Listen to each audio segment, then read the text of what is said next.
27 जुलाई 2012 की ये बात है। उत्तर प्रदेश के ज़िला बुलंदशहर के एक गांव का मामला है। दरअसल एक लड़की स्कूल से पढ़कर अपने घर आ रही थी। रास्ते में जंगल पड़ता है और जंगल में पहले से ही 9 लड़के उसके इंतज़ार में थे। जैसे ही वो लड़की आती है उस लड़की को पकड़ते हैं, उसके बाद फिर जंगल ले जाते हैं। सभी ने बारी बारी से उस लड़की का बलात्कार किया, लेकिन एक लड़के ने इस पूरे घटनाक्रम को अपने मोबाइल में कैद कर लिया। दरअसल ये वो दौर था जब मोबाइल ने अपनी जड़ें जमाना शुरू कर दिया था। एंड्रॉयड फ़ोन लोगों के हाथों में आने शुरू हो गए थे। खुशी खुशी वो वीडियो ज़रूर बना लिया था, लेकिन वीडियो बनाने के बाद उस लड़की से कहा कि यदि तुमने किसी को कुछ कहा तो फिर इस वीडियो को वायरल भी कर दिया जाएगा। लड़की चुप रहती है, लेकिन वो वीडियो सचमुच वायरल हो जाता है और उसके बाद शासन, प्रशासन और पुलिस सक्रिय होते हैं और आरोपियों के खिलाफ कार्रवाई करते हैं। दरअसल आज का ये दौर कुछ ऐसा दौर चल रहा है कि छोटे से छोटे लम्हों को लोग अपने मोबाइलों में कैद कर लेते हैं और वही घटनाक्रम फिर लोगों के लिए मुसीबत बन जाती है। आज की कहानी जो मैं आपको सुनाने जा रहा हूँ, इस कहानी में बिल्कुल ठीक ऐसा ही होता है। छोटे छोटे लम्हे थे, उन लम्हों को अपने मोबाइल में कैद कर लिया था और उन लम्हों को जब कैद कर लिया गया था तो प्राइवेट तस्वीरें थीं। इसी का फिर ब्लैकमेलिंग शुरू हो जाती है। जैसे ब्लैकमेलिंग शुरू होती है, उस ब्लैकमेलिंग से बचने के लिए, उन गंदे फ़ोटोओं को बाहर आने से रोकने के लिए एक ऐसा कत्ल होता है कि जिस कत्ल की गूंज पूरे हिंदुस्तान में फैल जाती है। आदाब, नमस्कार, सत श्री अकाल। मैं उस्मान सैफ़ी। आज की जो सच्ची घटना मैं आपको सुनाने जा रहा हूँ, ये सच्ची घटना है महाराष्ट्र प्रदेश का शहर नवी मुंबई का एक इलाका है उरण तालुका। दरअसल यहाँ के रहने वाली एक 20 साल की लड़की जो कि एक कंपनी में काम करती है, डाटा एंट्री का काम करती है। 25 जुलाई 2024 की ये बात है। अपने घर से सुबह नौकरी के लिए निकलती है। जैसे रोज़मर्रा की तरह उसे नौकरी पर जाना होता ही है, लेकिन जब नौकरी पर जाती है तो शाम को घर वापस लौट कर नहीं आती। घर वाले इंतज़ार करते हैं और थोड़ा परेशान हो जाते हैं। इस लड़की का जहाँ जहाँ भी कांटेक्ट था, संपर्क था, उसके जो साथी थे उन सबसे बातचीत की जाती है कि आज ये यशश्री शिंदे आई घर पर नहीं आई है, तो क्या इसके बारे में तुम्हें कोई जानकारी है? परिवार के लोग अलग अलग सदस्यों से, अलग अलग लोगों से, आस पड़ोस वालों से, सभी से बातचीत करते हैं, लेकिन उसका कहीं कोई खैर खबर नहीं मिलती। रात भर उसको तलाश करने की कोशिश करते हैं, लेकिन वो लड़की जब नहीं मिलती है तो परिवार के लोगों की परेशानी बढ़ जाती है। इसके बाद अगला दिन आता है, यानी कि 26 जुलाई को परिवार के लोग नज़दीकी पुलिस स्टेशन जाते हैं और वहाँ जाकर अपनी बेटी की गुमशुदगी की कहानी बयां करते हैं। बताते हैं कि बीकॉम किए हुई थी, उसके बाद उसकी नौकरी लग जाती है डाटा एंट्री ऑपरेटर के तौर पर, और वो रोज़ नौकरी करने के लिए जाती थी। 25 तारीख को घर से निकली, लेकिन लौट कर नहीं आए। पुलिस वाले इस मामले को गंभीरता से लेते हैं और गंभीरता से लेने के बाद उस लड़की का फ़ोटो मांगते हैं कि फ़ोटो कितना कैसा है, साथ ही उसकी उम्र कितनी है, उसके संबंध में जो भी जानकारियाँ थीं वो जानकारी लेने के बाद ये आसपास के जितने भी थाने होते हैं वहाँ फ़ोटो भी सर्कुलेट कर दिया जाता है। साथ ही वायरलेस पे एक सूचना जारी कर दी जाती है कि 20 साल की एक लड़की है जो कि उरण तालुका के इलाके की रहने वाली होती है। इसके बारे में जो भी कोई जानकारी देगा उसके लिए बहुत बहुत शुक्रिया। पुलिस को कुछ इस तरह से लोगों से हेल्प मांगने की कोशिश करती है। सोशल मीडिया के माध्यम से उस लड़की के बारे में पता करने की कोशिश की जा रही थी, लेकिन वो लड़की मिलती ही नहीं है।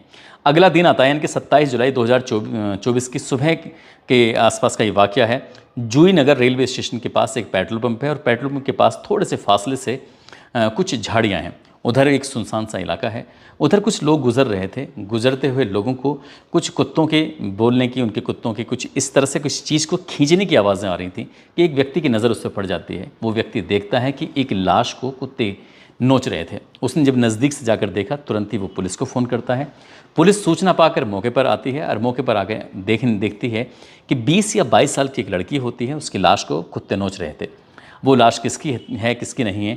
इसी बीच में एक फ़ोटो जो सर्कुलेट हो रहा था, उस फ़ोटो को लेकर पुलिस थोड़ा सा सक्रिय होती है। लड़की के घर वालों को सूचना दी जाती है। लड़की के घर वाले मौके पर पहुंचते हैं और वहां आने के बाद जब देखते हैं तो लड़की के शरीर पर चाकुओं से ताबड़तोड़ वार किए गए थे। उसका चेहरा पूरी तरह से बिगड़ चुका था। प्राइवेट पार्ट पर बहुत ज़्यादा नुकसान पहुँचाने की कोशिश की गई थी। ऐसा लग रहा था जैसे चाकुओं से उसको भी गोदा गया है।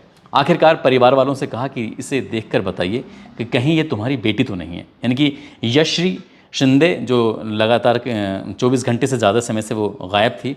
घर वालों ने देखा तो उसकी पीठ पर एक टैटू था। उस टैटू की वजह से उन्होंने कहा कि हाँ है तो वही, और साथ ही जो कपड़े लड़की ने पहने हुए थे, इनकी लाश ने पहने हुए थे, उस कपड़े से भी पहचान कर ली गई। टैटू साथ ही जो कपड़े थे उससे पहचान कर ली जाती है। लेकिन इस 20 साल की लड़की का दुश्मन कौन होगा, कौन इसे ताबड़तोड़ चाकुओं से वार करेगा, कौन इसके चेहरे को बिगाड़ेगा, कौन इसके प्राइवेट पार्ट को इतना नुकसान पहुंचाने की कोशिश करेगा। पुलिस के सामने कई तरह के सवाल थे। पुलिस इन सवालों का जवाब जानना चाहती थी, इसलिए पुलिस वालों ने इस लड़की से जुड़े हुए जितने भी लोग थे, डायरेक्ट हों या इनडायरेक्ट हों, सभी से संपर्क करने की कोशिश की ताकि इसके बारे में कोई जानकारी जुटाई जा सके। जितने भी लोग थे, खासकर उसमें एक लड़की होती है, लड़की कहती है कि इसने 25 जुलाई 2024 को हाफ डे से छुट्टी ले ली थी। कह रही थी कि मैं एक किसी दोस्त से मिलने जाना है, लेकिन मेरा मन नहीं है उससे मिलने का। जाना ज़रूर है, थोड़ी मजबूरी है। क्या मजबूरी थी ये तो यशश्री शिंदे ही जानती थी, लेकिन वो इस दुनिया में थी नहीं। अब घर वालों से बातचीत की जाती है कि तुम्हारा कि किसी पर शक हो जो इसे इस रूप में नुकसान पहुंचा सकता है। तब परिवार वालों को एक कहानी याद आती है। साल 2019 के आसपास की बात है कि इस लड़की को एक टैक्सी ड्राइवर होता है, जो कि ऑटो वगैरह चलाता था, एक ड्राइवर होता है जिसका नाम दाऊद शेख होता है। दाऊद शेख नाम का लड़का इसे अक्सर परेशान किया करता था। परिवार वाले परेशान हो जाते हैं और नज़दीकी पुलिस स्टेशन में इसके खिलाफ संबंधित धाराओं में मुकदमा दर्ज कर देते हैं। क्योंकि लड़की की उम्र उस वक्त 17 साल के आसपास होती है, इसलिए उस पर पोक्सो एक्ट की धाराएं भी जुड़ जाती हैं। उस लड़के को गिरफ्तार किया जाता है और गिरफ्तार करने के बाद उसे जेल भेज दिया जाता है। लगभग 1.5 महीने के आसपास वो जेल में रहता है और जेल से वो छूट कर चला आता है। लेकिन पुलिस वालों ने अब उस लड़के को ढूंढना शुरू किया तो पता चला कि उसने तो मुंबई छोड़ ही दी है, वो मुंबई कभी दिखाई ही नहीं दिया। आखिरकार पुलिस ने उस लड़के से जुड़ी हुई तमाम जानकारियां जुटाने की कोशिश की और पुलिस ने एक टीम गठित की कि इस लड़के को ढूंढना है किसी भी तरकीब से। बाकी जो अन्य टीमें होती हैं, अन्य जो जांच करने का मामला होता है, तो कुल मिला के पुलिस ने उन टीमों को लगा दिया। कई टीमें थी, सीसीटीवी कैमरे खंगालने हों या फिर लोगों से पूछताछ करनी हो या मोबाइल का लोकेशन निकालना हो, तमाम तरह से पुलिस जांच पड़ताल में जुट जाती है। आखिरकार 30 जुलाई 2024 को कर्नाटक प्रदेश का एक ज़िला लगता है गुलबर्गा और उसी का ही एक इलाका है शाहपुर की पहाड़ियाँ। दरअसल ये जो लड़का है जिसका नाम दाऊद शेख होता है, दाऊद शेख आखिरकार पुलिस को सुबह 5 बजे के आसपास 30 जुलाई को मिल जाता है। 27 जुलाई को इस लड़की की लाश मिली थी और 2-3 दिन के बाद ये लड़का मिल जाता है तो पुलिस इस लड़के को गिरफ्तार करती है और गिरफ्तार करने के बाद संबंधित थाने में लेके आती है और इससे पूछताछ करती है। अब तक ये मामला सोशल मीडिया के माध्यम से, अखबार टेलीविज़न के माध्यम से पूरे हिंदुस्तान में, पूरे इंडिया में फैल चुका था कि एक लड़की की इस तरह से एक लड़के ने हत्या कर दी है। लेकिन हत्या की वजह क्या थी, घर वाले भी यही बात जानना चाहते थे। साथ ही अब मुंबई के अलग अलग हिस्सों में लोग धरना प्रदर्शन शुरू करने लगते हैं कि आरोपी को जल्द से गिरफ्तार किया जाए, गिरफ्तार करने के बाद उसको कड़ी से कड़ी सज़ा दिलवाई जाए।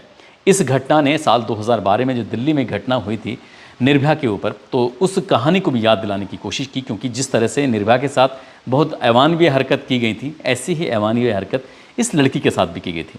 आखिरकार दाऊद शेख जब पुलिस के हत्थे चढ़ जाता है, उससे जब बात पूछी जाती है तो पुलिस की रिपोर्ट और मीडिया की रिपोर्ट, ये दोनों रिपोर्ट के आधार पर एक कहानी लोगों के सामने आती है। दरअसल दाऊद शेख और वो जो लड़की ये यशश्री शिंदे जो होती हैं, वो स्कूल टाइम से एक दूसरे को जानते थे, पहचानते थे। ये दोनों एक दूसरे से रिलेशनशिप में भी थे और दोनों एक दूसरे के काफ़ी नज़दीक आ जाते हैं। लेकिन दोनों के बीच में दरार पैदा हो जाती है और जैसी दरार पैदा उनके बीच में हो जाती है तो ये बात घर वालों को पता चल जाती है कि एक लड़का एक लड़की को बेइंतहा परेशान करता है। यानी कि अब उन अपनी बेटी को लेकर वो थोड़ा चिंतित हो जाते हैं। उस लड़के के खिलाफ वो संबंधित धाराओं में मुकदमा दर्ज कर लेते हैं और मुकदमा दर्ज करने के बाद उस लड़के को जेल भिजवा दी जाता है। वो लड़का जेल लगभग 1.5-2 महीने के आसपास रहता है। उसके बाद फिर यहाँ से हमेशा के लिए चला जाता है और इस लड़के जब जेल गया था तब इसका कॉन्टैक्ट टूट जाता है। लेकिन जैसे जेल से छूट के आता है तो फिर से ये लड़की के दोबारा कॉन्टैक्ट में आ जाता है। अब लड़के की कोशिश ये रहती थी कि वो उससे शादी करना चाहता था, साथ ही उसे मुंबई से अपने होम स्टेट होता है, अपनी जगह जहाँ वो रहता था, उसे वहाँ ले जाना चाहता था। लेकिन लड़की यहाँ जाने को तैयार नहीं थी। इस बीच में जब लड़का लड़की आपस में मिलते थे, बातचीत करते थे, तो लड़का कई ऐसे लम्हे थे, उन लम्हों की तस्वीरों को अपने मोबाइल में कैद कर लिया करता था। ऐसा बताया जाता है कि कई प्राइवेट तस्वीरें थीं लड़की की जो उस लड़के के मोबाइल में थीं और लड़की को ये बात थोड़ा परेशान भी करती थी। लड़का जब जब उससे मिलना चाहता था तब तब उन प्राइवेट तस्वीरों को कहता था कि मैं सोशल मीडिया पर वायरल कर दूंगा, नहीं तो तुम मुझसे मिलने के लिए चले आओ। बात जब इस तरह की आती थी तो लड़की परेशान भी होती थी। आखिरकार उनका मिलना जुलना भी होता था, लेकिन लड़की ये नहीं चाहती थी कि वो उसके प्रदेश में जाए, वहाँ रहे, उससे शादी करे, उससे बिल्कुल वो दूर ही रहना चाहती थी। लेकिन उस लड़के ने 25 जुलाई 2024 को एक सोशल मीडिया पर प्राइवेट तस्वीर थी उसको शेयर कर दिया। वो तस्वीर शायद इतनी आपत्तिजनक नहीं थी, लेकिन उस लड़की को पता था कि इसके अलावा शायद कई और तस्वीरें हैं जो अगर डाल दी गई सोशल मीडिया पर तो उसकी बड़ी बदनामी हो जाएगी।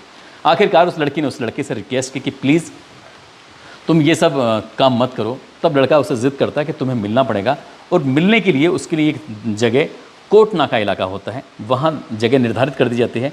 लड़की जब अपने ऑफिस से निकलती है हाफ डे की छुट्टी लेकर तो अपनी सहेली के पास जाती है और थोड़ा उदासी मन से कहती है कि मैं उस लड़के से बिल्कुल भी मिलना नहीं चाहती, लेकिन क्या करूं, मेरी बदकिस्मती मुझे उसके पास जाना पड़ रहा है। हालांकि उसे पूछा गया किसके पास जाना चाहती है, तो लड़की उसका नाम वगैरह नहीं लेती है, लेकिन कुल मिलाकर वहाँ पहुँच जाती है। कोट नाका रेलवे स्टेशन, वहाँ जाकर दोनों बातचीत करते हैं और बातचीत करने के दौरान यही पता चलता है कि वो मुंबई से उसको कर्नाटक प्रदेश में अपने होम टाउन उसको लेके जाना चाहता था, उसके साथ शादी करना चाहता था। लड़की ने साफ मना किया।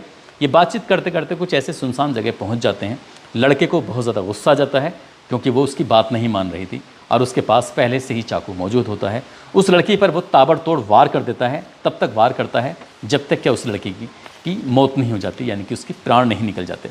अब यहाँ से उसको बहुत भारी मात्रा में नुकसान पहुँचाकर वो यहाँ से सीधा अपने वापस बेंगलोर जाता है, अपनी दादी के पास जाता है, अपने मोबाइल को स्विच ऑफ करता है। स्विच ऑफ करने के बाद शाहपुर की पहाड़ियों में जाकर अपने गांव की तरफ जाकर छिप जाता है। वो जानता था कि देर से देर पुलिस आएगी ज़रूर, उसे पकड़ेगी ज़रूर, लेकिन पुलिस ने उसे मुस्तैदी दिखाते हुए उसे पकड़ लिया। और इस कहानी से, इस घटनाक्रम से जुड़ी हुई छोटी से छोटी बात को पुलिस तलाश करने की कोशिश कर रही है। जब लड़की की CDR निकलवाई जाती है तो उससे ये पता चलता है कि लड़का और लड़की की आपस में बातचीत भी चल रही थी, लेकिन एक और लड़का था जो कि जिसका नाम मोहसिन है, जो कि कर्नाटक प्रदेश का ही रहने वाला होता है। मोहसिन की इससे बातें क्यों होती हैं, जब इसके बारे में पता करने की कोशिश की गई तो पता चला कि दाऊद और मोहसिन दोनों आपस में दोस्त होते हैं। जब मोहसिन का यानी कि दाऊद का उस लड़की से झगड़ा हो जाता था, विवाद हो जाता था, तब मोहसिन इनकी मध्यस्थता करता था, इनसे इन दोनों की आपस में बातचीत कराने की कोशिश करता था। एक बात तो ये निकल के सामने आई है, शायद इसमें लव का जो ट्रायंगल है वो भी इसमें निकल के सामने आ रहा है। लेकिन पुलिस अभी इस मामले की जांच पड़ताल में जुटी है। इस घटनाक्रम से जुड़े हुए छोटे से छोटे पहलुओं पर जांच पड़ताल कर रही है और पुलिस की कोशिश है कि जो आरोपी है, दाऊद हो या उसके साथ में कोई अन्य और भी आरोपी हो, जितने भी आरोपी हों, चाहे अकेला हो या उसके साथ और भी कई साथी हों, उन्हें किसी भी कीमत पर बख्शा नहीं जाएगा। पुलिस की इस तरह से कोशिश है। दोस्तों, इस पूरे घटनाक्रम को सुनाने का उद्देश्य किसी को परेशान करना नहीं है, किसी का दिल दुखाना नहीं है, बल्कि आपको जागरूक करना है, आपको सचेत करना है, आपको बताना है, जताना है कि आप किसी से भी दोस्ती करने से पहले 1000 बार ज़रूर सोचें कि कम से कम किस आदमी से दोस्ती की जा रही है, कहीं भविष्य में वो उसका कहीं गलत फ़ायदा तो नहीं उठाएगा। यदि दोस्ती हो भी रही है तो कम से कम जो अपनी तस्वीरें हैं, अपनी वीडियो हैं, इसे बनने से रोका जाए। अगर कोई वीडियो बनाता है, तस्वीर खींचता है तो उसका विरोध किया जाए, क्योंकि वो इस भविष्य में इन फ़ोटो का गलत इस्तेमाल करेगा, ऐसा ज़रूर हो सकता है। इसलिए खासकर ऐसी चीज़ों में ना पड़ें तो ज़्यादा बेहतर ही होगा। नहीं, अगर ऐसा लड़की के साथ जो फ़ोटोग्राफ्स खींचे गए थे, अगर ये नहीं होते फ़ोटो, तो शायद कभी दाऊद शेख उसका गलत फ़ायदा नहीं उठा पाता, कभी उसको ब्लैकमेल नहीं करता और कभी उसको इस रूप में चोट नहीं पहुंचा पाता। दोस्तों, जाते जाते आज दीपक कुमार हैं, ताजुद्दीन संडीला, मौलाना इफ्तिकार अंजुम मुजफ्फरनगर के रहने वाले हैं, शनि शर्मा, इन लोगों ने नाम लेने की अपील की थी। आप सब लोग अपना ख्याल रखें, सुरक्षित रहें। जय हिंद, जय भारत।